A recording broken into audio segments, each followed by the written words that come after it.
You that delight in wit and mirth, and love to hear such news, that come from all parts of the earth, Turks, Dutch, and Danes, and Jews, I'll send you to the rendezvous, where it is smoking new.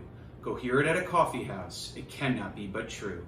You shall know what fashions are, how periwigs, whatever that is, are curled, and for a penny you shall hear all novels in the world, both old and young, and great and small, and rich and poor you'll see.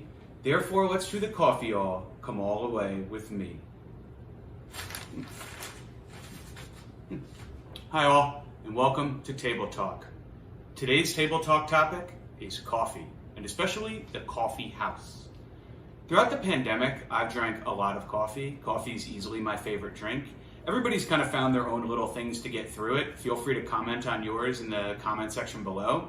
But mine's been coffee. It's without a doubt my favorite drink, and I've relied on it very heavily throughout this entire lockdown nightmare. Hopefully in my part of the country, the lockdown's beginning to abate and coffee houses are opening back up again. So it kind of got me thinking how important coffee houses are to our culture and have been since the 1600s. Coffee houses have a long history in Western culture, and Eastern culture too for that matter, which I'll get to in a moment. So the coffee house, it originally got its start in the 1600s, but when I think of a coffee house, I automatically think of Starbucks, what we just call it now, or I think of Central Perk and the friends hanging out in 90s New York, or a beatnik poet kind of sitting at a coffee and juice bar talking about whatever beatnik poets talk about. But that tradition is part of a longer tradition going all the way back to the 17th century. So coffee first was grown in Ethiopia and then was popularized in the Middle East and then spread to Europe in the 1600s through the Ottoman Empire. Now when it first got to Europe, most people thought it was a medicine. That's what the Europeans thought about every foreign item that came into the continent for a long time. But within a few decades, they realized that people could drink it and enjoy it, and that's what started to happen. So in the 1650s, you start to see coffee houses open up. London gets its first one. The first coffee house in London was actually called the Sultan's Head, owing to those Middle Eastern origins, and very quickly they become super popular. By the mid-1700s, Europe had 3,000 coffee houses, and there were 500 or so in London alone. So London became a real center of what we call coffee house culture. Now, what'd you do at the coffee house?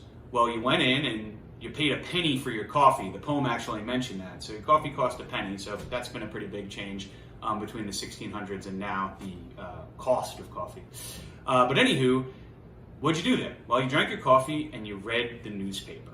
See, literacy had been rising in Europe for a long time, and the coffee house was a center of newspaper reading. The newspaper was the free Wi-Fi of its day. It kept your butt in the seat, drinking your penny coffee and giving you something to do, which was read one of London's daily newspapers. In the 1720s, London had about a dozen daily newspapers. But by the 1770s, it had over 50. And even today, London has more daily newspapers than your average city, as newspapers, especially the printed kind, are slowly kind of dying out. The other thing the coffee house was great for was conversation.